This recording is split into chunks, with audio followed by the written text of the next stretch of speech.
1 Samuel pasal yang ke-8 kita baca cuman sebagian aja. Sebenarnya narasinya dari ayat 1 sampai dengan ayat yang ke-22 ya. Tapi kita baca aja sebagian dari ayat yang ke-5 sampai dengan ayat yang ke-20. Dan berkata kepadanya, "Engkau sudah tua dan anak-anakmu tidak hidup seperti engkau. Maka angkatlah sekarang seorang raja atas kami untuk memerintah kami, seperti pada segala bangsa-bangsa lain." Ayat 6, waktu mereka berkata, "Berikanlah kepada kami seorang raja untuk memerintah kami." Perkataan itu mengesalkan Samuel. Maka berdoalah Samuel kepada Tuhan. Tuhan berfirman kepada Samuel, "Dengarkanlah perkataan bangsa itu dalam segala hal yang dikatakan mereka kepadamu, sebab bukan engkau yang mereka tolak, tetapi akulah yang mereka tolak, supaya jangan aku menjadi raja atas mereka. Tepat seperti yang dilakukan mereka kepadaku sejak hari aku menuntun mereka keluar dari Mesir sampai hari ini, yakni meninggalkan daku dan beribadah kepada Allah lain. Demikian juga dilakukan mereka kepadamu. Oleh sebab itu dengarkanlah permintaan mereka. Hanya peringatkanlah mereka dengan sungguh-sungguh dan beritahukanlah kepada mereka apa yang menjadi hak raja yang akan memerintah mereka."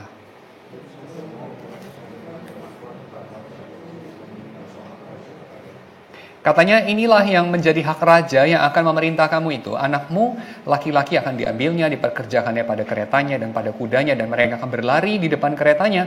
Ia akan menjadikan mereka kepala..." Ia akan, silakan.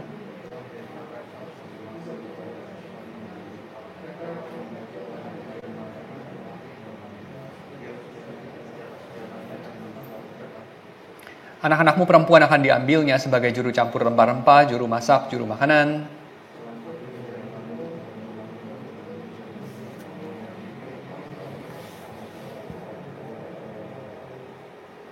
Dari gandummu dan dari hasil kebun anggurmu akan diambilnya 1/10, dan akan diberikannya kepada pegawai-pegawai istananya dan kepada pegawai-pegawainya yang lain.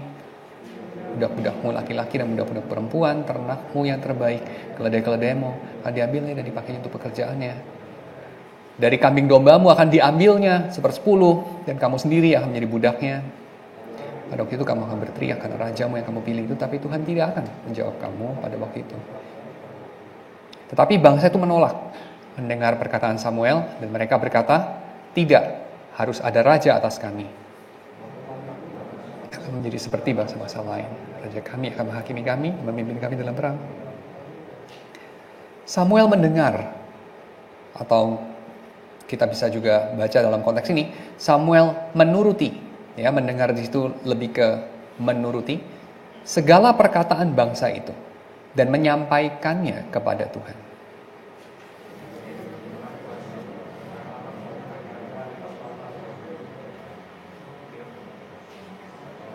Ya, saya sedikit meringkas pertemuan kita 6 Juli 2022 ya. Kita udah bicara mengenai tanggung jawab politis orang Kristen ini beberapa bulan yang lalu, tapi baru disambung sekarang. Jadi mungkin saya sedikit ringkas aja. Jadi tanggung jawab politis ini tentu saja sesuatu yang hanya dimiliki manusia. Gak dimiliki sama yang bukan manusia. Tuhan menciptakan bukan hanya manusia, tapi juga yang bukan manusia. Tapi hanya manusia yang punya bahasa, hanya manusia yang punya kemampuan untuk menegosiasikan kekuasaan lewat bahasa. Ya, tentu dominasi itu nggak hanya dimiliki manusia ya. Dominasi dimiliki sama hewan-hewan juga. Di antara dunia binatang itu ada hierarki dominasi. Yang satu mendominasi yang lain. Yang lain didominasi oleh yang lain itu. Dan bukan mendominasinya. Ya, jadi ada struktur kekuasaan dalam dunia hewan. Betul ya? Di dalam dunia serigala. Kawanan serigala. Itu kan ada hierarki dominasinya. Yang ini pemimpinnya, yang ini wakilnya, yang ini tugasnya apa, dan segala macam. Ada pembagian kekuasaan. Dalam dunia monyet juga ada pembagian kekuasaan. Tetapi tidak ada ini. Politik. Tidak ada deliberation. Soalnya mereka lacking ini. Bahasa. Mereka juga lacking ini yang lain. Akal budi. Ya. Itu semua saya ambil dari Thomas Aquinas dan Aristotle, by the way. Jadi manusia, karena mereka punya akal budi dan mereka punya bahasa, mereka bisa punya deliberation. Apa itu deliberation? Musyawarah, ya, mereka bisa bermusyawarah. Serigala nggak bisa, monyet nggak bisa, so to say, ya, setidaknya tidak secanggih kita. Ya, jadi mereka tidak punya politik. Tapi politik itu di antara orang Kristen sering diperlakukan secara ekstrim. Ada dua macam ekstrim. Paul Marshall mengatakan politik itu diperlakukan kayak setan. Ya, maksudnya apa kayak setan? Ekstrim yang satu itu adalah seperti orang-orang yang mengatakan, alah lu ngomong soal setan, ya setan itu tahyul lah, ya itu mirip seperti orang yang mengatakan, halah kamu ngomong soal politik, politik itu kotor lah, jadi simply nggak usah ngomong soal itu, abaikan, ya kita bisa menjauhi, kita bisa bersikap apolitis dan itu tidak politis, ya itu ekstrim yang satu, sama seperti kita bisa menolak ngomong soal setan, that's it, tapi apa betul sebetulnya? Ekstrim yang kedua.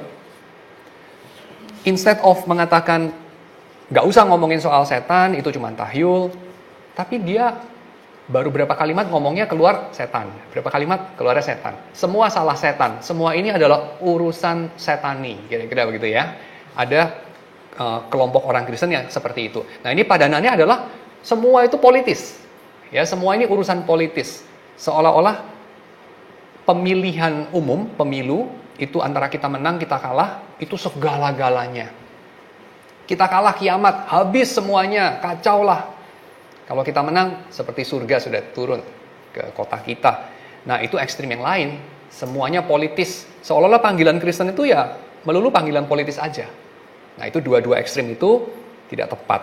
Ya, saya kemarin udah banyak membahas, karena politik bukan segalanya, tetapi politik tak bisa dihindari dan tak boleh dihindari ketika bisa dihindari. Jadi politik itu ada panggilan Tuhan juga. Oke. Yang berikutnya, kita tahu dalam realitas politik terjadi ini. Ini kutipan dari Ambrose Bierce dalam The Devil's Dictionary. Dia katakan politik itu definisinya adalah a strife of interest masquerading as a contest of principles. Jadi sebetulnya itu adalah pertengkaran soal kepentingan masing-masing, soal interest.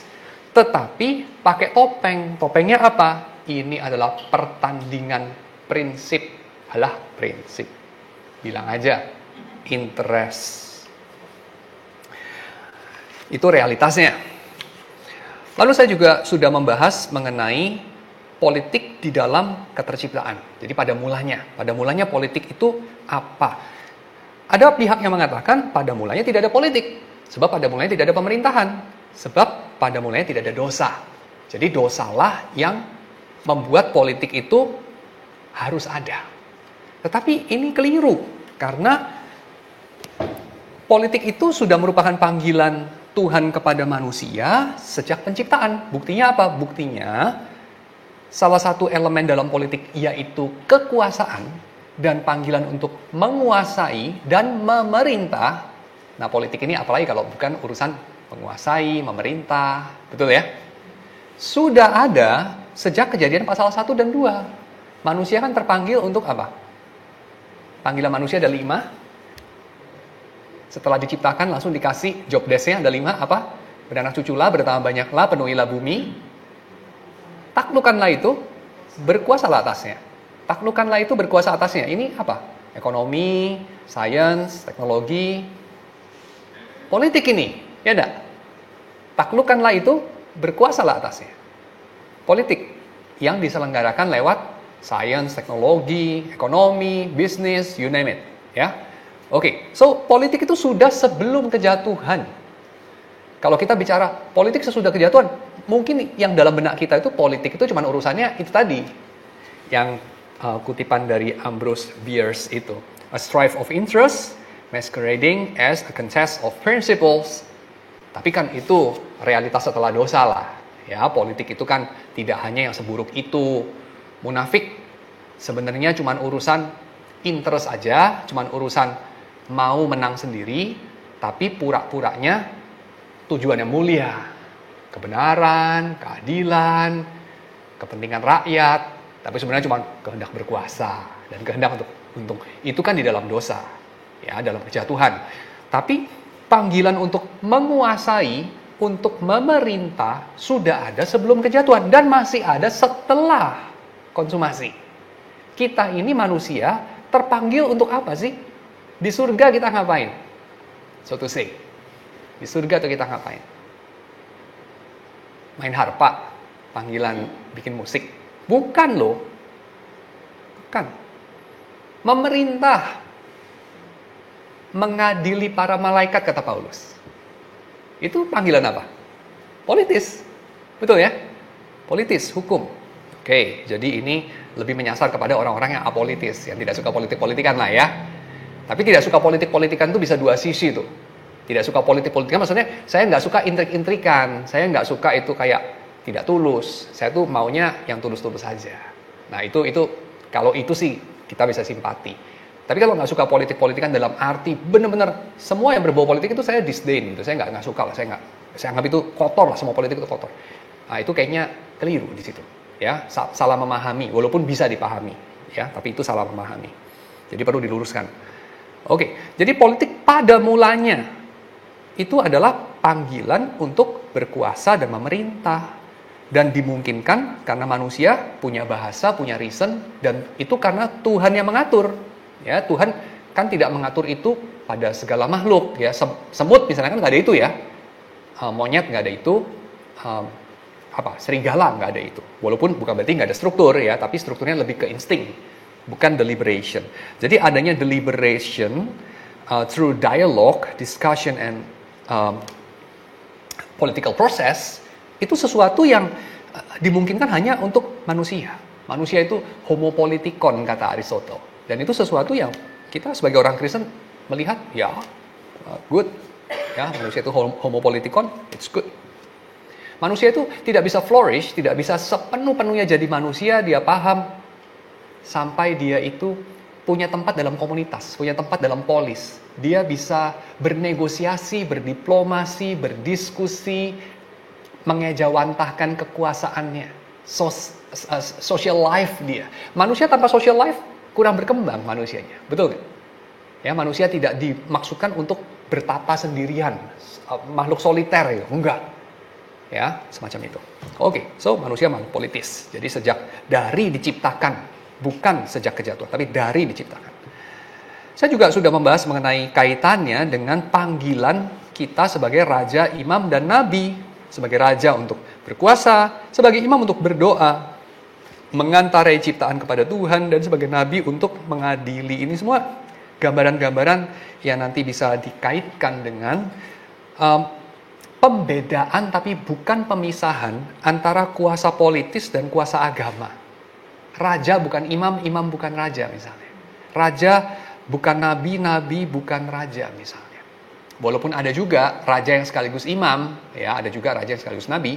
Tetapi ketika dia jadi raja, bukannya lagi jadi imam dia, ya kan? Itu ada pembedaan.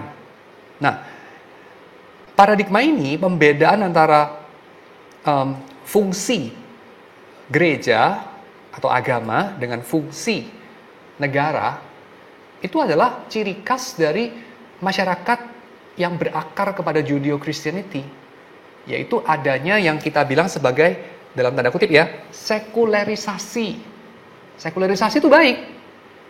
Nggak sama dengan sekulerisme ya. Kalau sekulerisme berarti kan kayak, lu nggak boleh bawa Tuhan dalam ruang publik.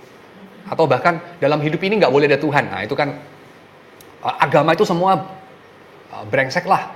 Agama itu bikin hidup itu penuh kekerasan. Semua kekerasan tuh ujungnya akarnya agama, fanatisme. Nah itu sekulerisme ya. Tapi kita nggak bicara sekulerisme lah. Kita bicara, walaupun mungkin ada benarnya juga ya, tapi kita nggak bicara sekulerisme. Kita bicara sekularisasi. Sekularisasi ini apa? Sekularisasi ini ada ciri khas misalnya desentralisasi. Jadi pusatnya nggak cuma satu, tersebar itu kekuasaannya. Kedua, deeklesiastikalisasi. Ya, belibet saya ngomongnya. Maksudnya itu adalah degerejawisasi, kira-kira gitu. Karena masyarakat abad pertengahan, itu gereja itu jadi organisasi super raksasa yang mengangkangi semua sendi kehidupan dalam masyarakat. Harga sayur di pasar ditentuin sama gereja. Kamu bagaimana melaksanakan pernikahan diatur sama gereja. Bagaimana kamu itu mengatur negara diatur sama gereja. Semua diatur sama gereja. Nah, itu sesuatu yang sejak reformasi kita memahami kurang bagus. Ya, lalu kemudian ada diversifikasi dari kekuasaan politis, nggak cuma dikangkangin gereja. Nah, ini sesuatu yang bagus. Tapi memang kemudian karena ditunggangi sama ideologi sekulerisme, maka proses sekularisasi ini menjadi tidak netral, dia tidak ramah sama Kristen. Nah, ini hostile sama kekristenan, memarginalkan suara Kristen. Nah, itu jadi nggak bagus. Tetapi akarnya dari sejak awal itu sudah didapati di dalam agama Kristen sendiri, ya, atau mungkin bukan hanya Kristen lah, Judeo-Kristen, ya, pengaruh dari Yudaisme dan juga Kristen itu sendiri sudah membuka ruang menjadi akar yang memunculkan adanya diversifikasi antara kuasa politis dan agama. Dan kalau kita lihat, ini banyak bagusnya. Betul nggak? Banyak bagusnya. Soalnya kalau dipegang jadi satu itu, kuasa agama sama politis, wah, terlalu totaliter. Ya, tidak berkembang bidang-bidang hidup yang lain. Jadi, oke, itu ada diversifikasi fungsi antara raja, imam, dan nabi. Tidak dipegang di dalam satu satu kuasa raja / imam / nabi, tapi raja, imam, nabi, gitu ya. Ini ada 3 offices, bukan satu offices dalam 3 nama, tetapi 3 offices. Oke. Yang berikutnya kita juga ada lihat di dalam Mazmur 45, Roma 13, 1 Petrus 2, dan seterusnya. Ulangan pasal 10, Keluaran 23, ya, juga Kisah Rasul 5, 1 Petrus 2. Kita lihat ada, ini revisi ya, jadi saya makanya cepat. Kita lihat ada guidelines untuk penguasa yang baik itu kayak apa. Nah, guidelines dari penguasa, ya, ruler yang baik itu nggak sama dengan guidelines yang diberikan sama Niccolo Machiavelli dalam Il Principe, ya. Tetapi guidelines-nya seperti ini. Prinsip yang pertama, penguasa yang baik itu adil. Apa itu adil? Nah, ini apa itu adil bisa macam-macam ya. Tapi apa itu adil kira-kira adalah ini. Seperti apa nasib yang paling lemah dalam masyarakat itu? Kamu merasa diperlakukan adil nggak kalau kamu minoritas? Nah, itu baru beneran adil. Ya, penguasa itu dalam perjanjian lama ditandai dengan kamu tahu seperti apa keadaan jiwa orang asing. Orang asing ini orang minoritas, orang yang lemah posisi politisnya. Maka jangan menindas mereka. Ya, sebab kamu dulu orang asing juga di tanah Mesir. Nah, itu kan guidelines untuk penguasa politik itu kayak begitu di dalam perjanjian lama. Itu beda sekali dengan kalau kamu lihat di dalam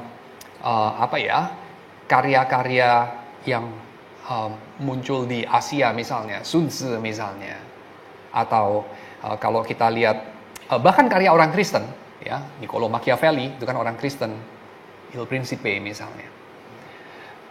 Sangat berbeda, ya. Mereka hanya peduli sama kekuasaan. Atau orang-orang Romawi yang mereka praktikkan, mereka sama sekali tidak peduli sama kaum yang lemah. Ya, yang lemah ya lemah aja, lu salah sendiri kenapa lu lemah, kan gitu ya. Ya lemah ya dihabisi, ya sudah itu aja, itulah kenyataan hidup, ya. Makanya jangan lemah, kan begitu. Itu Romawi. Tapi Judeo-Kristen nggak begitu gitu. Keadilan juga untuk yang paling terpinggir. Nah, itu. Yang kedua, prinsip imparsial. Imparsial di sini maksudnya apa? Hakim tidak memihak yang kaya, tidak memihak yang miskin, tidak memihak orang yang orang yang dikenal, tidak memihak orang yang tidak dikenal, tidak memihak keluarga sendiri, tidak memihak juga orang asing, dan seterusnya. Ada imparsialitas. Nah, ini sesuatu yang merupakan ciri kedua. Yang kita juga temui lagi-lagi di dalam negara yang dipengaruhi Judeo-Kristen. Ya enggak? Hukum itu buta, hukum itu tidak memihak. Yang ketiga, adanya batasan. Kuasa yang baik adalah kuasa yang dibatasi, ada check and balance. Tidak boleh dipegang oleh satu institusi atau satu orang atau satu keluarga saja. Harus ada perimbangan, ada batasan untuk kekuasaan. Totalisasi selalu buruk. Gurita selalu buruk. Kita nggak bisa mengatasnamakan, ini yang menggurita orang baik, pasti baik. Enggak, gurita pasti buruk. Ini yang pegang kuasa tidak terbatas besar, satu tangan, orang baik. Kalau orang jahat ya memang jadi jahat. Kalau orang baik, kebaikan menyebar. Enggak, omong kosong. Kuasa harus dibatasi, harus dibagi-bagi. Dan ini kita dapatkan dari mana? Salah satunya dari Tuhan sendiri. Tuhan itu mendistribusikan kekuasaannya. Pernah pikir nggak? Kenapa Tuhan suruh kita memerintah atas burung-burung di udara, ikan-ikan di laut, segala yang melata di bumi? Padahal dia bisa pegang sendiri kan? Tuhan tuh suruh kita menguasai bumi loh. Itu panggilan kita. Itu kan aneh. Kenapa Tuhan suruh kita menguasai bumi? Sebab dia suka membagi-bagi kekuasaan. Dia tidak mau pegang sendiri. Dia distribusikan itu kekuasaan. Delegasi kekuasaan. Akuntabilitas dari penguasa itu ada akarnya di dalam tradisi Judeo-Christian. Saya tidak bilang dalam tradisi lain nggak ada ya. Ini semua dalam tradisi lain bisa jadi ada. Imparsialitas misalnya. Gambaran mengenai Dewi Keadilan yang matanya ditutup pakai kain misalnya. Ada juga ya, itu di antara orang Yunani gitu kan. Tapi yang pasti ini kita dapati akarnya di dalam kitab suci kita. Ya, itu yang saya mau katakan. Oke. Yang berikutnya kita akan bahas pada hari ini. Yaitu contoh kasus yang kita barusan baca, yaitu demokrasi di dalam perjanjian lama. Nah, istilah demokrasi pertama-tama kita mesti tahu tidak ada dalam perjanjian lama. Ya, istilah demokrasi juga nggak ada dalam perjanjian baru. Dan istilah ini juga bukan disebut pemerintahan terbaik dalam karya Plato. Enggak. Ya, dalam karya Plato, Republik, itu ada pembahasan mengenai bentuk-bentuk pemerintahan. Ada 3 bentuk. Monarki, aristokrasi, sama demokrasi. Monarki berarti diperintah sama mono, satu. Diperintah sama satu. Biasanya itu raja atau kaisar. Aristokrasi diperintah sama aristokrat, sama sekelompok orang. Demokrasi diperintah sama semua orang. Ya. Yang keliru ketika kita memahami 3 bentuk pemerintahan ini dari Plato adalah kita mau cari mana yang terbaik dari 3 ini. Mana yang paling alkitabiah dari 3 ini. Keliru. Karena 3-tiganya bisa baik, bisa buruk. Kalau kita lihat respon Tuhan terhadap permintaan orang Israel. Orang Israel itu minta apa? Ini dulu kita paham ini. Dari bagian yang kita barusan baca tadi. Orang Israel itu minta apa sih? Minta raja.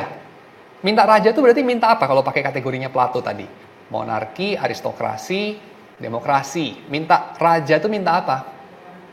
Minta monarki.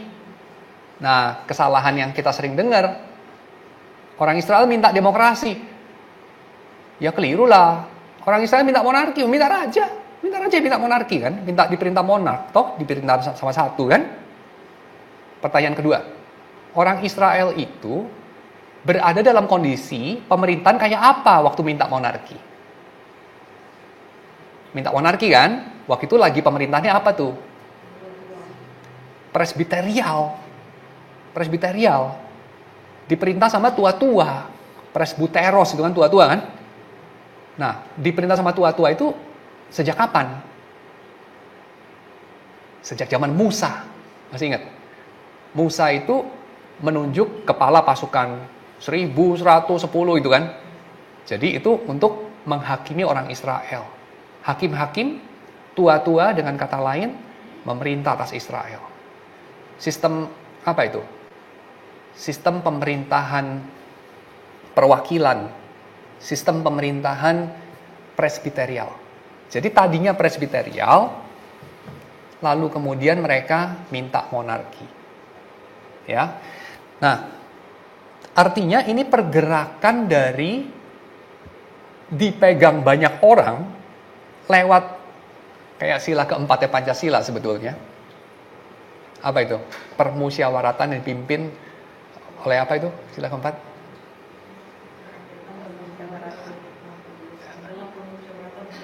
Ya, permusyawaratan perwakilan. Ya, jadi ada perwakilan kita yang berunding, kira-kira begitu kan? Tua-tua itu berunding, tua-tua Israel itu berunding. Nah, ini tua-tua Israel ini ada banyak loh. Kalau ada banyak berunding, berarti ada apa itu? Ada disensus, ada perbedaan pendapat, ada perbedaan kepentingan, ada political deliberation di sana. Bukan satu komando disebarluaskan lewat rantai hierarki komando lalu dijalankan, bukan. Tapi perwakilan ini mewakili segala kepentingan, sudut pandang, dan pendapat, dan kekuatan, dan kekuasaan dari segenap Israel untuk kemudian mereka bikin kesepakatan, untuk mereka bikin apa itu? Kalau ada perselisihan diselesaikan, kalau ada perbedaan pandangan disamakan perbedaan pandangannya, kalau ada apa saling ngotot ya dibikin ada kompromi kan gitu, ya. Nah, itu adalah proses yang buat orang Israel kurang cepat, kurang efektif dalam perang. Dan itu bukan cuma orang Israel yang ngerti, orang Romawi juga ngerti, orang Yunani juga ngerti. Makanya orang Romawi tahu kalau dalam suasana genting, suasana perang, ya mereka nggak bisa mengandalkan senat berembuk, berunding, berhari-hari, ya udah keburu Hannibal sampai depan pintu, lu semua jadi mayat gitu. Nggak bisa. Kita angkat satu diktator. Romawi punya sistem itu. Angkat satu diktator dalam perang. Kasih dia kekuasaan. Kasih dia bisa ambil keputusan. Utus dia pergi berperang. Ya. Romawi dipimpin diktator pada masa perang. Tapi ada batas waktunya. Sehingga nanti kita lihat Romawi ada pergeseran ketika Julius Caesar menang perangnya terlalu sering, terlalu hebat dia menang perang, bikin Romawi makin kaya, makin jaya, makin hebat. Ya akhirnya dia diangkat menjadi diktator seumur hidup. Diktator seumur hidup. Kenapa diktator seumur hidup?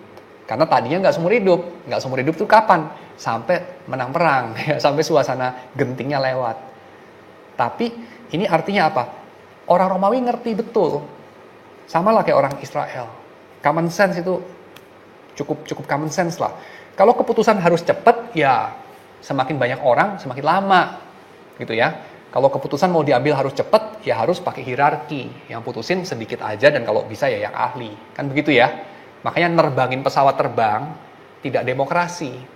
Nerbangin pesawat terbang sistem komando. Jelas itu hierarkinya, ya enggak? Kapten, co-pilot gitu kan. Lalu kemudian ya udah cuma 2 doang ya. Paling ada yang ketiga lah, apalah itu namanya. Yang tukang cuman apa sih? Catat-catat itu ya kayaknya ya. Kalau zaman dulu itu panelnya terlalu banyak gitu kali ya, masih belum computerized. Lalu ada yang orang ketiga itu paling. Tapi jelas hierarki komandonya. Kenapa? Nerbangin pesawat ya mesti cepat kan keputusannya kan. Gak bisa berembuk. Kita ini nggak ya mesinnya dimatiin nggak atau hidupin? Wah ya nggak bisa. Keburu nabrak gunung jatuh gitu. Jadi ya ketika keputusan harus cepat diambil, lebih bagus kalau yang ngambil keputusan sedikit aja. Lebih bagus pakai tangan besi. Tapi itu bukan ideal untuk sebagian besar hidup. Karena sebagian besar hidup bukan kegentingan. Sebagian besar hidup tuh nggak genting. Ada sih sebagian besar hidup genting. Lu tinggal di daerah perang. Atau ini. Politiknya gagal. Politik gagal bikin hidup itu setiap hari genting. Itu karena politik gagal. Itu bagus gak? Gak bagus. Gak bagus. Jadi artinya begini. Kalau masyarakat memerlukan secara mutlak terus-terusan kuasa yang satu pegang segala bidang dalam hidup manusia, sistem pemerintahannya komando, masyarakat itu gagal. Itu ciri masyarakat gagal. Masyarakat sukses tidak butuh itu. Dan ini saya kira common sense aja, kita bisa lihat negara-negara seluruh dunia, bener nggak? Negara yang dipimpin sama satu pemerintah yang totaliter, yang tangan besi, yang tidak ada diskusi, satu arah. Negara mana coba? Somalia gitu kan, Korea Utara. Negara-negara gagal lah. Ya, negara-negara yang kurang bagus. Ya. Negara yang bagus, kuasa pemerintahannya itu tersebar. Tidak satu manusia itu kuasanya itu lebih besar, terlalu tinggi dibanding orang lain. Bukan berarti nggak ada tingkatan, ada. Tangganya tuh nggak tinggi. Hierarki komandonya tuh rada cetek gitu, kayak segini doang. Tapi kalau negaranya itu negara buruk, hierarkinya begini. Ya, begini, kurus dan menjulang tinggi, vertikal. Gitu. Kayak Burj Al Khalifa gitu, menjulang tinggi, vertikal dia. Tapi kalau bagus dia cetek. Ya, terdistribusi. Contohnya, Presiden Swiss tuh naik tram. Kuasanya nggak besar, berkuasa cuman kalau nggak salah setahun apa 2 tahun. Presidennya siapa juga orang bisa lupa. Anak sekolah nggak perlu ngapalin presiden hari ini siapa gitu, nggak perlu. Tahun depan diganti, nggak gitu penting. Itu tanda apa? Masyarakatnya bagus, Swiss, ya nggak? Presidennya siapa nggak penting, itu masyarakat bagus. Presidennya si A kayak kurang lebih hidup begini, si B kayak kurang lebih hidup begini, si C kayak kurang lebih begini. Nah itu, masyarakat bagus. Masyarakat buruk, presiden si A jadi surga, presiden si B jadi neraka. Itu buruk itu masyarakat. Ya. Masyarakat yang baik tidak butuh satu dewa berkuasa di atas. Nah itu. Oke. Nah, dalam PL kita melihat umat Tuhan kenapa kepengen punya ciri masyarakat buruk. Kenapa? Kok kepengen begitu sih? Udah bagus-bagus ada presbyterial system yang berkuasa banyak tua-tua Israel. Deliberative system, rundingan, bukan yang satu memaksakan kehendak pada yang lain. Kenapa pengen dipaksa-paksa? Jawabannya, karena korupsi. Anak-anak Samuel tidak hidup kayak Samuel katanya. Dan itu ironis karena Samuel dipilih Tuhan, dimunculkan Tuhan pada zaman Eli, di mana anak-anak Eli bejat, dan Eli udah tua, matanya udah rabun, badannya gendut, dalam arti suatu gambaran dia menggemukkan diri dengan hasil korupsi anaknya. Maka Tuhan munculkan Samuel out of nowhere, out of the blue tuh muncul Samuel, ya nggak? Karena keluar dari rahim seorang perempuan mandul, ya kan? Yang disangka mabok sama Eli. Jadi kan out of the blue kan itu kan? Samuel itu munculnya kayak out of nowhere, tiba-tiba plung ada Samuel. Menjadi permulaan yang baru buat Israel. Tapi permulaan yang baru, iya sih kayaknya, tapi endingnya kok jadi sama lagi? Deja vu kita, kan gitu kan? Jadi anaknya siapa itu? Anaknya Eli bejat. Loh, di akhir cerita kok ini anaknya Samuel bejat juga nih, sama nih, persis nih, ya kan? Lalu rakyat bilang apa? Enough. Udah kita dipimpin diktator aja. Kita dipimpin tangan besi aja. Karena kita lihat sistem begini nih di negara tetangga sukses. Dan negara tetangga Israel memang begitu semua. Ya. Karena buat mereka seperti Yesus katakan, pemerintah yang di atas, pemerintah bawahannya, pemerintah bawahannya lagi. Sehingga menjadi penting siapa paling besar. Masih ingat murid-murid Yesus bertengkar mengenai siapa paling besar, ya kan? Coba kamu pikir, masyarakat di mana anak kecil kepengen jadi besar, dalam arti kepengen ngetop, kepengen hebat, kepengen berkuasa, itu masyarakat gak bagus. Masyarakat bagus, orangnya gak kepengen kaya, orangnya gak kepengen maha kuasa, orangnya gak kepengen ditakuti, karena jadi orang biasa aja udah bahagia. Itu masyarakat bagus. Masyarakat kurang bagus, elu mesti jadi dewa, baru agak sedikit hidup itu bearable. Wah, itu masyarakat buruk betul kalau kayak gitu. Jadi tanda daripada kita ini bisa menghadirkan masyarakat kayak apa setelah kita umurnya 40, 50, 60, bentar lagi masuk liang kubur. Generasi kita nih menghasilkan masyarakat kayak apa? Lu dengerin anak-anak lu. Mau jadi apa mereka? Saya mau jadi raksasa, mau jadi Bill Gates, mau jadi apalah, Titans itu jadi dewa. Wah, masyarakat lu buruk. Karena orang harus sehebat itu baru bisa bearable hidupnya. Nah itu. Gagal politik kita. Dan itu yang dialami orang Israel. Makanya mereka pengen diperintah jadi sama raja. Dan Samuel kasih tahu ongkosnya apa. Nih ongkosnya lu bayar ya. Siap-siap bayar nih ongkosnya. Lu jadi budak. Lu mau punya raja? Jangan cuma pikir glamornya. Pikir ongkosnya. Lu jadi budak. Anak lu laki-laki jadi tentara buat kepentingan raja. Anak lu perempuan jadi juru masak buat kepentingan senang-senangnya raja. Lu punya tanah, sebagian hasilnya milik raja. Lu punya sapi, lembu, apa segala macam. Lu sendiri jadi budak raja. Mau lu? Mereka bilang apa? Mau? Betapa menyedihkan ya. Sedih banget lo hidup kayak gitu loh. Itu mirip sama kita ditanya sama apa?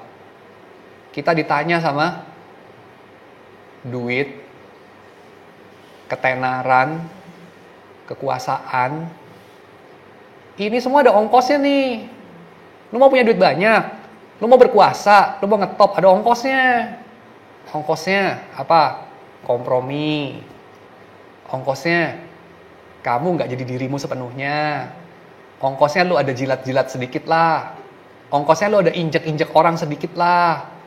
Ongkosnya itu lu sedikit kayak binatang lah. Mau lu bayar ongkos itu? Sedihnya kita bilang apa? Mau, siap bos. Berapa sedih hidup kita tuh. How pathetic our lives. Ya. Tapi ya itulah realitas di antara umat Tuhan. Ini umat Tuhan loh. Gile, orang Israel ini. Lu bayangin kalau jadi orang Mesir. Betapa lebih parah ya. Umat Tuhan aja begitu. Dan itu sesuatu yang Tuhan terus responnya apa? Wah, kayak gini ya. Percuma. Gue berjalan di tengah mereka 40 tahun, buang waktu gue. Percuma banget. Gue kasih Musa, masih kayak gini. Musa mati, gue ganti Yosua, masih kayak gini. Gue kasih tuh segala hakim-hakim, masih kayak begini. Ini udah jam berapa nih? Masih kayak begini. Udahlah, abandon aja, abandon. Nah gitu kan, abandon. Tapi Tuhan begitu gak? Enggak loh. Minta raja. Terus Tuhan bilang apa? Kasih Samuel, kasih. Yang ditolak itu bukan lu kok, gue. Samuel ngadu sama Tuhan karena Samuel sedih. Sebab dia yang ditolak. Orang Israel tuh minta raja itu nolak siapa sih? Nolak anaknya Samuel kan sebenarnya. Dan nolak anaknya Samuel berarti nolak siapa sih? Nolak Samuel, ya kan? Tapi Samuel dihibur sama Tuhan. Udahlah Samuel. Yang ditolak itu bukan lu kok. Yang ditolak itu gue. Mereka nggak mau gue berkuasa atas mereka. Jadi ya udah dikasih aja. Mereka minta raja, dikasihlah raja. Dan interestingnya, orang Israel tuh bukan minta milih raja. Orang Israel tidak minta referendum. Ya, mereka bukan minta demokrasi, definitely. Dan kedua, mereka juga bukan minta dibikinkan referendum untuk mereka milih pemimpinnya siapa gitu. Bukan. Mereka minta dipilihkan rajanya. Dan yang pilih raja kan Samuel dengan bisik-bisikan dari Tuhan loh. Dan dia pilihnya Saul. Jadi jangan lagi kita jatuh pada kekonyolan membaca cerita ini sebagai orang Israel pilih Saul karena dia tinggi, ganteng. Orang Israel nggak pilih Saul, yang pilih Saul itu Samuel. Samuel pilih Saul karena Tuhan yang bisikin. Ya, urapi Saul. Dan dari respon itu kita dengar apa? Kita tahu apa? Kita tahu Tuhan kita tuh tidak totaliter. Tuhan kita tuh bukan diktator. Kita minta sesuatu yang absurd, kita minta sesuatu yang buruk, terus Tuhan gimana? Ini demi kebaikanmu, nak. Kamu nggak bisa minta kayak gitu. Saya tidak kasih. Enggak. Tuhan bilang kasih aja udah. Lu minta itu ya, lu lihat nanti. Tapi gue udah kasih tahu ya konsekuensinya. Nanti lu lihat lu akan alami konsekuensi ini. Gak apa-apa, saya siap. Oke, kasih. Lalu dikatakan dalam teks itu Tuhan mendengarkan mereka. Tuhan suruh Samuel mendengarkan mereka. Samuel dengarkan mereka. Wow. Tuhan suruh wakilnya mendengarkan rakyat. Ya, walaupun rakyat lagi minta yang buruk, apalagi minta yang baik. Ini minta yang buruk nih. Ya. Oke. Jadi dari sini kita belajar apa soal demokrasi dalam Perjanjian Lama? Kita belajar ini. Alkitab itu bukan memutlakkan pokoknya monarki lebih bagus dari demokrasi. Pokoknya aristokrasi lebih bagus dari monarki dan segala macam. Enggak. Atau demokrasi lebih bagus dari keduanya, monarki atau aristokrasi. Enggak. Karena kita tahu pada kenyataannya, bahkan di dalam karya-karya Plato sekalipun, kita tahu. Monarki itu ya bisa jatuh. Kalau monarki jatuh namanya tirani. Ya enggak? Diperintah sama tiran. Seorang penguasa total yang jahat. Aristokrasi juga bisa jatuh. Aristokrasi jatuhnya apa? Kayak mungkin dunia zaman sekarang sih. Oligarki. Rusia tuh sekarang, definitely. Oligarki. Diperintah sekelompok elit yang very powerful karena kaya banget. Ya kan? Nah itu jadi oligarki. Tapi monarki bisa baik gak? Gambaran monarki ideal itu kan Yesus. Daud. Ya kan? Gambaran monarki ideal. Ya, Daud pun gak ideal sih. Karena dia ada berbuat kayak orang kafir ya. Dia ambil istri daripada Uria yang begitu setia. Walaupun dia orang Het. Yang sangat Israel. Walaupun dia orang Het. Tapi dia menindas Uria dan seterusnya. Sampai dia membunuh Uria. Nah jadi gak ideal juga sih. Tapi ya monarki bisa baik lah. Tapi monarki bisa jadi tirani. Oligarki itu bisa baik. Presbyterial system bisa baik, ya dimaksudkan baik, tapi bisa jadi satu oligarki juga. Aristokrasi bisa baik, tapi bisa merosot jadi oligarki. Demokrasi juga bisa buruk. Ya, demokrasi bisa baik, tapi bisa juga jadi buruk. Demokrasi bisa baik dalam, saya kira, ya tiap-tiap orang itu punya kebebasan, tiap-tiap orang itu bisa menentukan apa yang menurut mereka baik, lalu mereka jalankan, yaitu kita bisa lihatlah di dalam sistem yang diinginkan Tuhan sebetulnya, ketika semua manusia itu tidak lagi punya kehendak yang jahat ya, dalam eschatological vision-nya, yaitu tiap orang itu tidak usah ada yang memerintah, mereka itu melakukan yang baik, yaitu demokrasi yang versi baik. Tapi demokrasi bisa jadi buruk juga. Ya, tidak selalu jadi baik, tidak jaminan jadi baik. Demokrasi jadi buruk ketika jadi apa? Merosotnya jadi apa? Jadi populisme, jadi mobokrasi. Ya, dipimpin sama orang banyak, dalam artian dipimpin sama gerombolan, sama massa, sama yang suaranya paling keras. Nah, ini bukan demokrasi. Kita jangan mencemarkan nama demokrasi dengan menyamakannya sama mobokrasi atau populisme itu. Ya, kenapa? Karena dalam demokrasi intisarinya itu adalah semua orang didengarkan suaranya, disimbolkan dengan semua orang punya suara itu kan, punya pilihan ya kan, didengarkan suaranya. Tapi mobokrasi itu sebaliknya, nggak semua orang didengarkan suaranya, yang didengarkan suaranya itu adalah kelompok terbanyak, itu mobokrasi. Ya, jadi kalau kamu jadi kelompok terbanyak, mayoritas nih, misalnya 80%. Suaramu didengar, suaramu mutlak, suaramu jadi kenyataan. Tapi kalau kamu menjadi bagian dari minoritas, 20%, 10%, 1%, ya kamu nggak punya suara. Itu populisme, itu mobokrasi. Itu yang terjadi pada pemerintahan Nazi. Pemerintahan Nazi kan begitu kan? Orang Yahudi punya suara nggak? Nggak punya.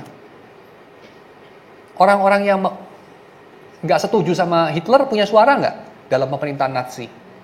nggak punya suara juga, ya kan? Jadi itu adalah mobokrasi.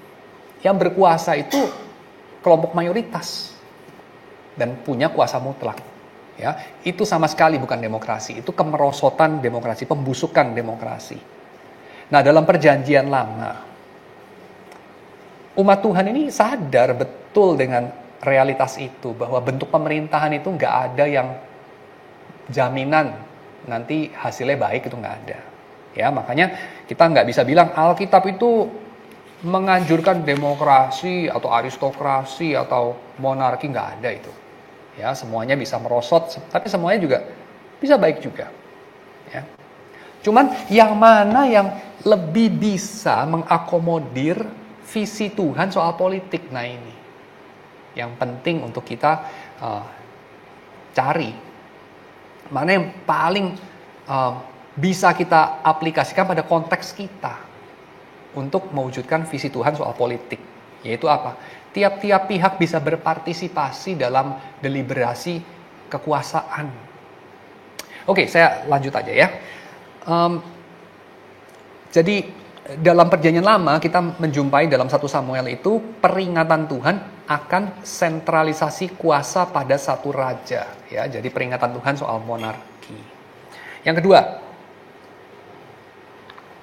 kita melihat juga peringatan Tuhan di situ meliputi peringatan kamu akan jadi budak loh. Itu implikasinya apa? Jadi budak itu baik apa buruk? Ketika dikatakan kamu akan jadi budaknya raja, itu dikatakan sebagai sesuatu yang baik apa buruk? Buruk kan ya? Jadi implied di sana, Tuhan itu tidak menyukai perbudakan. Dan secara lebih eksplisit kita bisa lihat ini misalnya dalam Hakim-Hakim pasal 8 ayat 23. Kita lihat itu dalam Ulangan 15 ayat 16 sampai 17, ya, dan seterusnya. Tuhan itu ingin membebaskan budak-budak. Tuhan tidak menyukai opresi. Ya. Tuhan tidak menyukai orang itu hidup hanya untuk orang lain sebagai alat. Tuhan tidak menyukai itu. Ya, dia ingin semua orang itu menghidupi hidup yang penuh. Paulus juga mengatakan kalau ada kesempatan untuk kamu membebaskan diri, pakailah kesempatan itu. Paulus ngomong kepada budak-budak. Ya, tapi kalau tidak ada kesempatan itu ya tidak apa-apa. Kamu menghidupi panggilan Tuhan dalam kondisi sebagai budak juga bisa. Nah, ini supaya kita seimbang nih, karena banyak orang kadang-kadang mengatakan Tuhan tidak menghapus perbudakan. Paulus itu tidak menyuruh budak-budak membebaskan diri. Itu visinya Spartacus. Oh ya, betul juga. Memang Alkitab perjanjian lama maupun baru tidak menganjurkan budak-budak memberontak bikin revolusi. Memang tidak. Tetapi Paulus, kita masih ingat, menganjurkan para budak kalau ada kesempatan membebaskan diri, pakailah kesempatan itu, jangan tidak dipakai. Dan Paulus mengatakan kepada kepada Filemon, terimalah Onesimus budakmu itu sebagai saudara. Ya, ini enggak banget secara Romawi, budak ya budak, tuan ya tuan, jangan dicampur aduk, itu rusak masyarakat. Nah, Paulus ini nasihatnya merusak masyarakat. Ya, dan itu mencerminkan apa? Tuhan itu tidak setuju sama perbudakan. Ya, itu. Jadi kita jangan melegalisasi, bukan salah juga sih. Blessing perbudakan atas nama Alkitab, itu keliru. Ya. Yang ketiga, dalam perjanjian lama kita melihat otoritas dalam umat Tuhan itu harus memenuhi syarat tertentu. Jadi tidak semua otoritas itu legitimate, ada illegitimate authority. Ya, ini berbeda dari dapat dikatakan bangsa-bangsa lain. Kalau bangsa-bangsa lain kayaknya nggak bicara mengenai legitimate authority. Ya, authority itu didirikan atas dasar power. Lu punya power, ya lu berkuasa gitu aja. Udah, lu punya otoritas. Tapi dalam perjanjian lama ini ada syarat-syarat dari otoritas itu. Ya, kamu bisa lihat dalam Ulangan 19 misalnya, Bilangan 1 ayat 16 misalnya, Bilangan 11 ayat 16, dan seterusnya. Yaitu rakyat itu somehow memberikan persetujuan. Jadi suara rakyat. Ya. Suara dari umat. Yang kedua, otoritas itu berpegang kepada hukum yang sudah diberikan sebelumnya. ada kitab Torah, kitab hukum, yang ditaruh di sebelah tahta dia, yang dia mesti baca, dia mesti mengerti, dia mesti terapkan. Jadi dia tuh melayankan hukum. Dia itu di bawah hukum, bukan di atas hukum. Bukan pembuat hukum, bukan sumber hukum. Dia pelayan hukum. Administrator dari hukum. Dan hukum bukan dia yang bikin. Itu 2 Samuel pasal 5 ayat 3, Ulangan pasal 27, cara itu. Ya, ini beda banget dengan seperti visinya Raja Prancis itu, saya adalah negara gitu ya. Jadi kebenaran adalah ya kekuasaan. Saya berkuasa itu yang benar itu gitu ya. Bos nggak bisa salah itu ya. Nah itu tentu nggak sesuai. Yang ketiga, spiritnya itu melayani bukan dilayani. Ya, jadi otoritas yang legitimate itu otoritas yang melayani. Contohnya Matius pasal 20 ayat 8, Markus 9 ayat 25, ya. Servant leader itu legitimate authority. Oke. Bagian berikutnya. Tapi bagaimana dengan demokrasi di alam modern? Kan kita nggak hidup di zaman perjanjian lama. Nah, di alam modern ada 3 hal diangkat sama Paul Marshall. Yang pertama, pemerintah itu ya kita bisa belajar dari perjanjian lama, harus ada bagi semua. Memberi ruang untuk minoritas, untuk lian.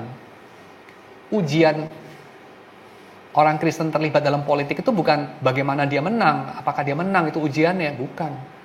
Ujiannya itu adalah kalau dia menang. Kalau dia menang, yang kalah dia apain? Nah itu ujiannya di situ. Lu Kristen apa enggak itu bukan seberapa lu mampu untuk menerapkan Alkitab dengan paksa di ruang publik, bukan. Tapi kalau lu pegang kuasa, lu apain yang kalah? Itu menandai lu Kristen apa enggak. Ya. Dan kalau kamu Kristen, pemerintah sebagai yang berkuasa, kamu itu mesti memberi ruang untuk termasuk yang lian, ya, yang lain, yang minoritas khususnya. Yang kedua, pemerintah itu pelayan rakyat, tapi pemerintah itu bukan pesuruh rakyat. Ya, jadi dia memang melayani rakyat sama seperti orang tua melayani anak, tetapi bukan pesuruh. Apa bedanya pesuruh sama pelayan? Ya ini kayak main kata ya, sebenarnya sama aja, tapi beda sih, bedanya di sini. Kalau pesuruh ya disuruh-suruh aja, pesuruh itu cuma perpanjangan tangan. Nah kita kan juga memang suka bikin sang ilahi jadi pesuruh. Walaupun sang ilahi dalam konteks kita Yesus melayani, tapi kita nggak bisa memperlakukan Tuhan Yesus sebagai pesuruh gitu ya. Apa itu pesuruh? Pesuruh itu gini, saya punya mau, tapi saya kurang mampu.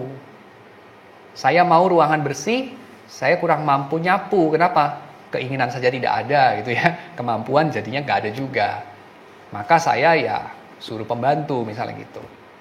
Nah itu, saya mau hidup apa itu? Banyak berkat-berkat, tapi kan saya ya gak mampu ya, jadi ya saya suruh Tuhan memberkati saya. Nah itu.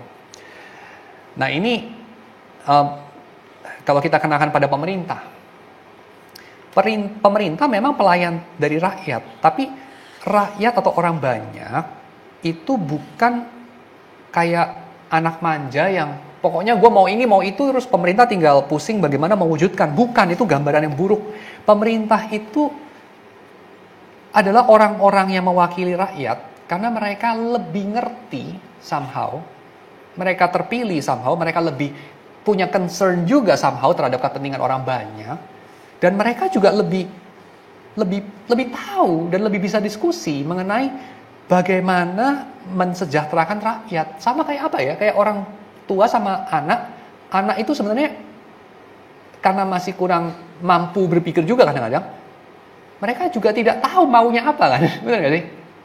Mereka nggak terlalu tahu juga. Orang tua itu mesti memberikan pimpinan juga, ya, memberikan pimpinan. Nah ini sama, pemerintah itu begitu, melayani bukan hanya dalam arti menyenangkan rakyat, itu jelek.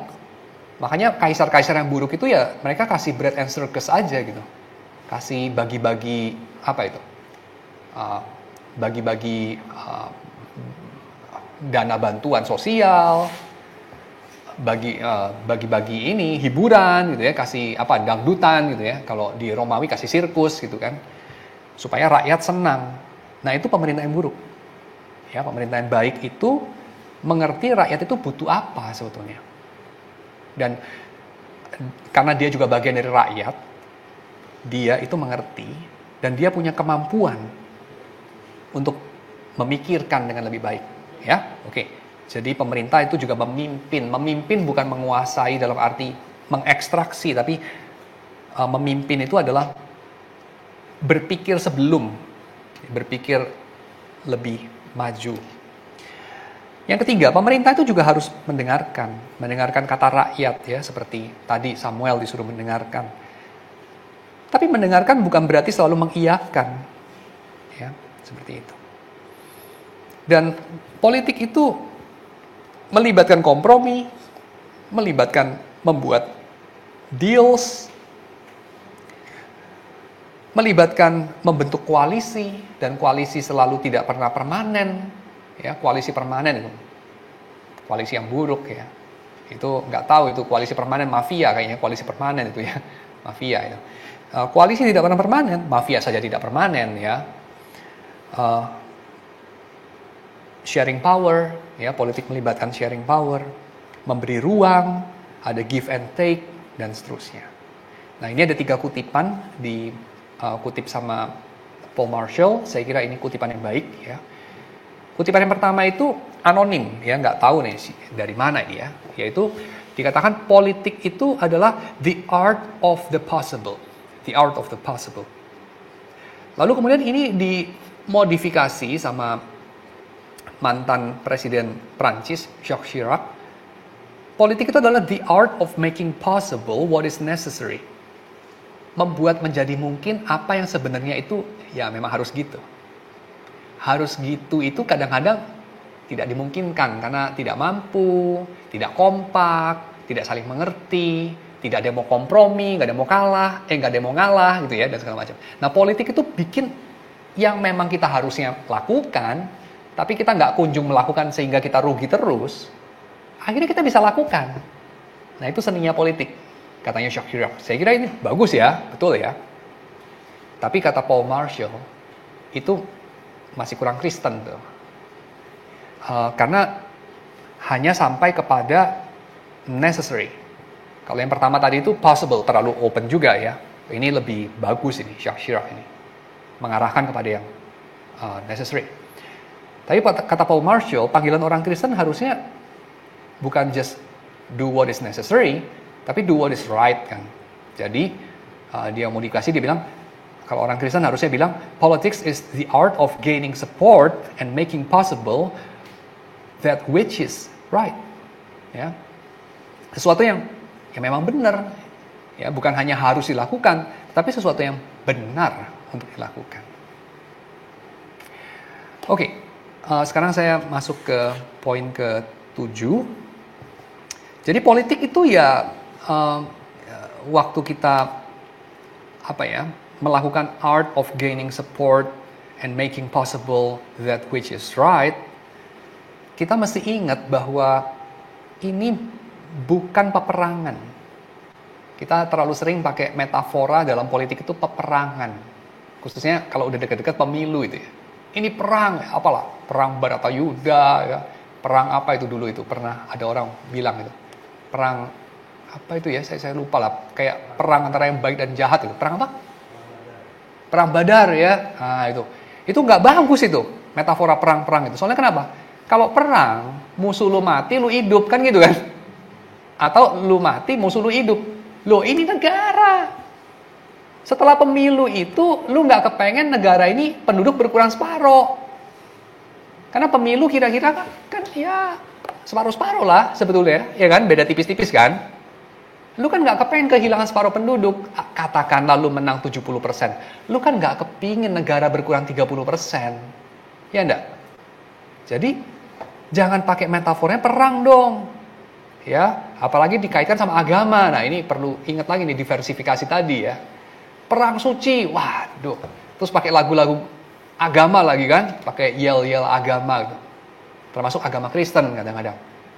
Ya, nah itu nggak bagus. Ya. Metafor perang ini mesti dikaitkan dengan peringatan Paulus dalam Efesus pasal 6 ayat 11 sampai 13. Bahwa peperangan kita itu bukan melawan darah dan daging. Dalam artian apa? Kita tuh perangnya bukan lawan si A, si B, atau mereka, atau siapapun. Kita tuh perangnya melawan kejahatan. Dan yang namanya kejahatan itu bisa aja lu juga ada jahatnya. Nah itu. Ya jadi, karena peperangan kita bukan melawan darah dan daging, maka jangan kayak mau bikin mati darah dan daging juga. Gitu. Karena peperangan kita melawan kejahatan. Kedua, perang itu didominasi sama rasa permusuhan dan ketakutan.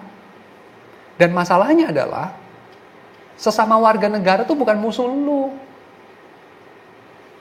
Boleh bilang musuh tuh nggak ada lah selain setan. Warga negara lain juga bukan musuh sebenarnya, iya nggak? Ya, karena mereka sesama manusia. So jangan kita pakai metafor perang, ya, karena itu orang yang tidak dikenal dijadikan musuh gitu kan?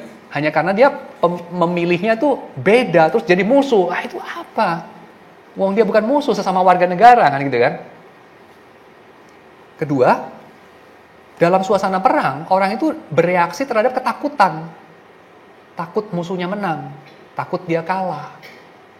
Dan ketakutan itu selalu membawa kita kepada sesuatu yang buruk, yang gak rasional juga. Ya. Orang yang takut itu lebih menakutkan loh daripada orang yang tidak takut. Orang yang menakutkan itu soalnya bisa brutal. Contoh ya, orang takut kecoa. Kalau dia mau kayak kecoanya diapain? Dipelihara, diusir, dibunuh, yang mana? Dibunuh lah, ya kan? Kenapa? Karena dia takut. Ya mungkin kamu nggak takut kecoa lah ya, kamu takut ular ya. Ada ular, kamu ngapain? Hasil pembunuh kan? Kamu nggak pikir kayak, mungkin ularnya langka gitu ya, dikoleksi. Enggak, karena kamu takut. Kalau orang mikir, oh ini ularnya mungkin langka, saya koleksi gitu kan. Ular kan berguna bagi ekosistem gitu ya, jangan dibunuh. Itu karena kamu nggak takut, ya nggak? Kalau kamu takut tuh kamu pokoknya pingin dia nggak ada. Nah kalau politik kayak begitu, itu ya nggak bagus. Negaranya jadi apa? Hanya dikendalikan sama yang lagi berkuasa nanti. Nah itu bukan politik yang bagus. Maka metafor perang ini ya nggak usah dipakai lah, kata Marshall. Ya. Lagi pula kita lihat kok dari pengalaman negeri itu setelah perang, apalagi perang saudara, itu lebih sulit dikelola daripada sebelum perang. Ya, yang kita koyakkan di dalam perang saudara, baik beneran perang saudara ataupun secara retorik, adalah rumah kita bersama. Nah, rumahnya jangan dibakar, rumahnya jangan dibom. Kalaupun kamu menang, kamu rugi juga. Ya, gitu. Tapi politik itu seringkali sampai ke sana ketika terjadi polarisasi. Polarisasi itu apa? Kita lupa, ini sesama warga negara, cuman beda visi aja. Kita anggap musuh, ini musuh negara. Bukan, ini bukan musuh negara, ini musuh politik aja. Lawan politik. Ya. Dan untuk ini, Marshall kemudian kasih kutipan dari James Killen. Ya, James Killen, dia bilang, politics is not something done in a moment of passion with a simple moral zealousness. Politics is more like raising a family or running a business or steward a farm. It requires lifelong commitment, patience, steadiness, and great attention to detail day after day. Jadi politik itu bukan kayak lu berapi-api menggebu-gebu sekali menang selesai. Enggak selesai pada saat pemenang pemilu. Politik itu jangka panjang, perlu kesabaran. Metafornya bukan perang. Perang lu menang selesai. Ini bukan kayak perang, ini membesarkan keluarga, membesarkan anak. Ya. ini butuh kesabaran, komitmen seumur hidup, perlu keteguhan, perlu perhatian pada detail. Karena politik itu mengenai hidup bersama, bukan mati bersama. Ya, mengenai hidup bersama. Orang itu nikah kan sebenarnya bukan pengen mati bersama ya. Pengen hidup bersama ya. Ingat itu kata kuncinya, hidup. Demikian dengan berwarga negara. Kita tuh pengen hidup bersama di sini. Bukan mati bersama. Kalau mati bersama ya iya perang. Perang aja mati bersama kita. Ya. Tapi kita pengen hidup bersama. Terakhir, politik itu bukan cuma memerangi kejahatan. Kalau memerangi kejahatan metafornya itu kayak pemadam kebakaran. Kebakaran padam, pemadam pulang, gitu kan? Kayak tangkap tikus. Tikus habis, ya penangkap tikus pensiun, selesai. Tapi politik nggak gitu. Karena ini bukan cuma kontra dosa. Ya benar, ada fungsi membatasi dosa, kontra kejahatan ada. Tapi nggak cuma itu kan. Ingat, politik sudah ada sebelum Adam jatuh dalam dosa. Jadi, politik bukan sekedar memerangi kejahatan.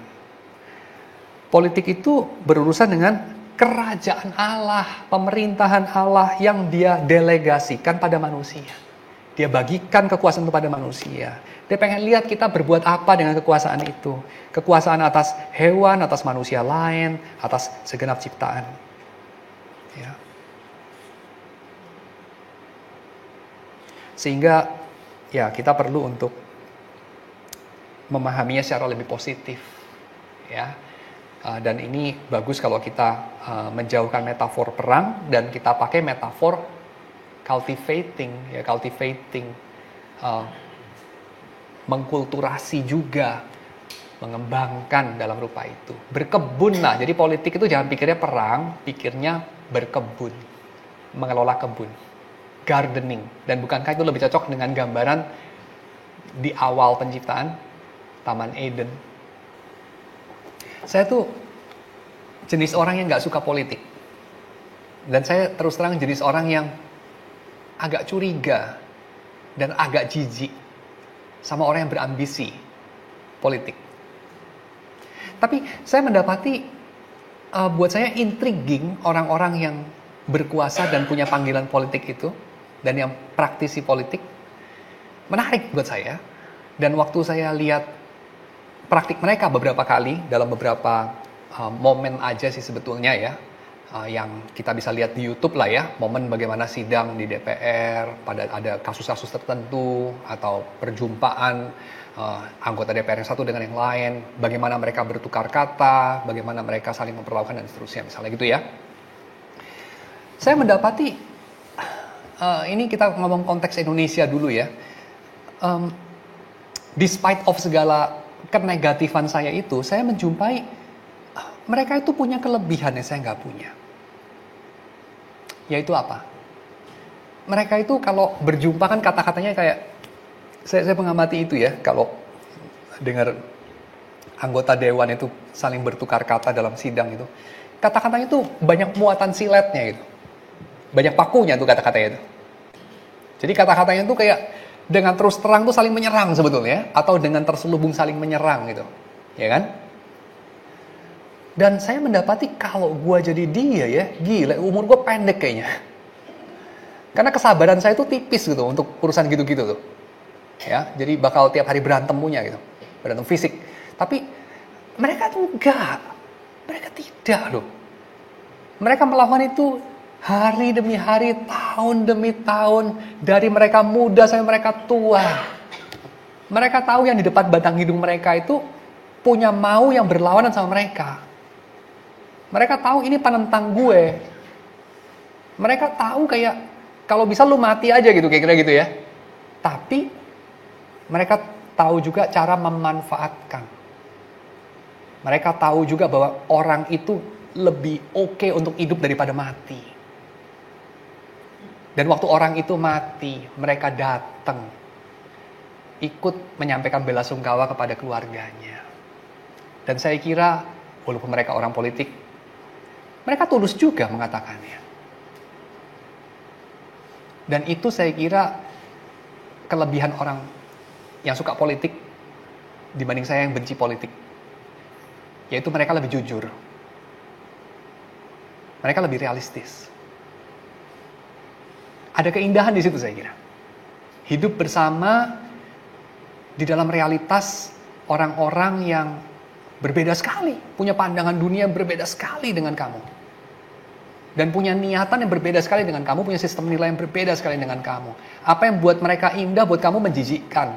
Apa yang buat mereka itu mereka sangat inginkan itu surga, buat kamu itu neraka.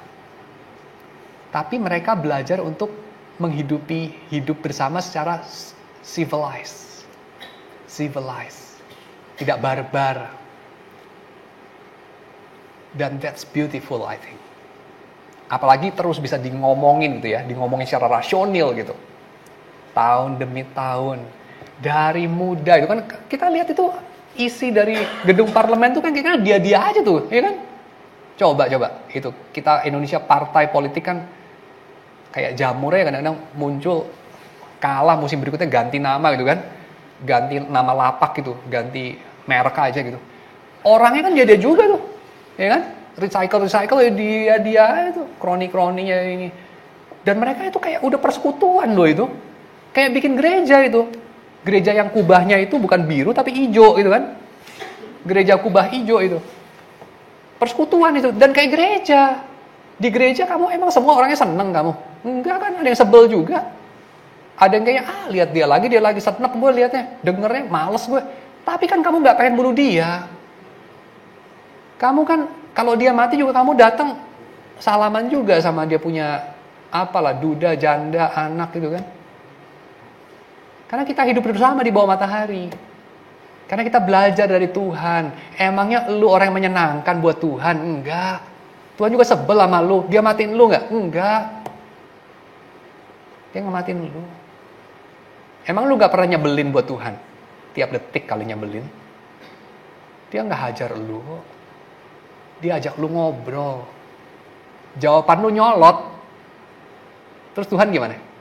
Nyolot lu. Pak, gepeng langsung, menjret kita. Enggak. Nyolot ditanggepin sama Tuhan. Masa sesama kita nyolot, kita pengen geprek, kalau bisa geprek.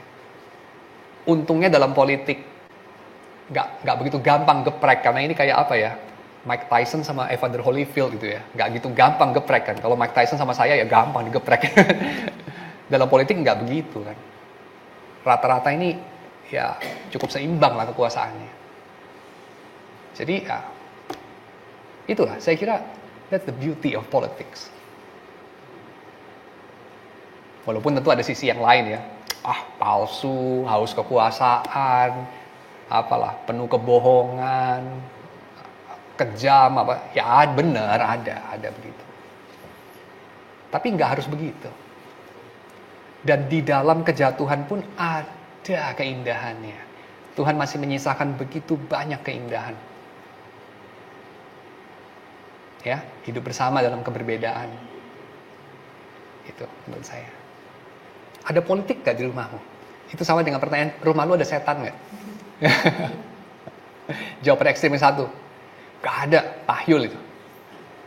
Jawaban ekstrim yang kedua, ada. Di setiap di setiap bawahnya meja ada setannya gitu ya.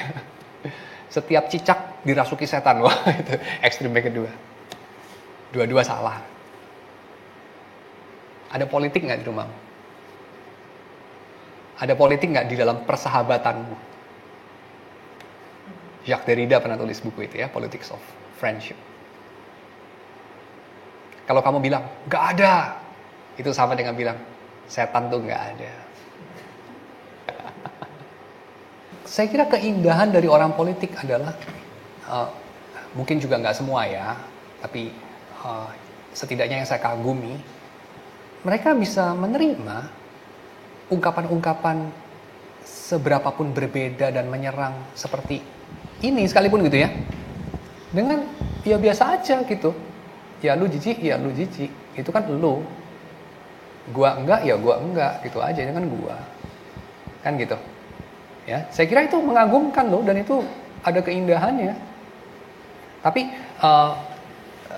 di sisi yang lain, Saya juga melihat yang Ibu tadi katakan itu ada dasarnya. Ada orang mengatakan begini, ya ini tentu lebih dari psikologi ya, observasi psikologi. Kadang-kadang kalau kita ditanya dan menjawab secara intelektual, kita tuh kurang jujur. Tapi kalau kita memperhatikan reaksi badan kita, itu lebih jujur. Misal, kita kalau dengar sesuatu, ikut acara tertentu, ketemu orang tertentu, lalu kita tuh selalu kayak asam lambungnya naik, muntah-muntah, kayaknya kepala pusing, vertigo. Perhatikan itu. Itu respon yang lebih jujur daripada mungkin kalau kita pikir-pikir, kenapa ya gue ya? Enggak ah, kayaknya gue salah, enggak boleh mikir negatif nih sama orang ini dan segala macam. Kamu mungkin perlu lebih mendengarkan your gut feeling. Gut itu, GUT itu lambung kan? Apa yang dilaporkan sama tubuh kamu. Karena itu mungkin lebih ke, lebih jujur. Respon dari, calon korban ada di hadapan tatapan predator, kira-kira gitu. Itu mungkin lebih jujur. Dan seterusnya, saya nggak tahu. Tapi di sisi yang lain lagi, ya saya kira ini seperti Hannah Arendt katakan ya. Hannah Arendt itu seorang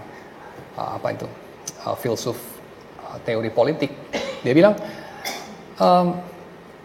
dalam kehidupan berpolitik ini, tindakan manusia ya, human action, itu pada akhirnya menjadikan nyata di hadapan semua orang siapa orang itu, siapa orang lain, siapa semua kita ini. Menjadi nyata bagi semua orang, di hadapan semua orang. Dan itu, saya kira, kalau ada yang harus diratapi, kita meratap. Kalau ada yang harus didoakan, kita berdoa. Itulah. Tapi kita tidak perlu mengatakan, sejak dia berkuasa berubah, nggak perlu. Karena orang itu sebenarnya jarang berubah. Apalagi diubah oleh kekuasaan. Itu jarang. Kita sering dengar kan, sejak dia banyak duit, berubah dia jadi lain. Enggak, dari dulu begitu. Cuman ada konsekuensi kenapa dia nggak begitu. Dia takut konsekuensi. Sejak berkuasa dia begitu, bukan. Itu dari dulu begitu di dalam, cuma nggak keluar. Misalnya begitu ya. Nah ini kita katakan, politik itu keindahannya di situ. Karena dia membuat menjadi nyata semua orang di hadapan semua orang. Kata Hannah Arendt. Dan itu bikin hidup itu worthwhile kan? Worthwhile hidup itu. Karena realitasnya jadi kelihatan. Tapi yang kita lihat itu bisa jadi sumber ratapan. Tapi juga bisa jadi sumber harapan kepada Tuhan. Bahan untuk kita berdoa. Itu aja. Baik diri kita maupun orang lain sih. Karena kayak kita bisa mengalami diri kita. Ternyata gue orangnya begini ya. Gue gak tahu. Sampai hari itu datang. Baru gue tahu. Ternyata gue orangnya begini. Atau ternyata dia orangnya begitu ya. Nah, gue baru tahu sampai harinya datang. Itulah politik. Power. Itu mempositivisasi potensi. Itu aja. Tidak ada power, remains just potensi aja. Tapi bukan berarti dia nggak begitu, cuman nggak ada kekuatannya aja untuk menjadi aktualitas. Kira-kira itulah.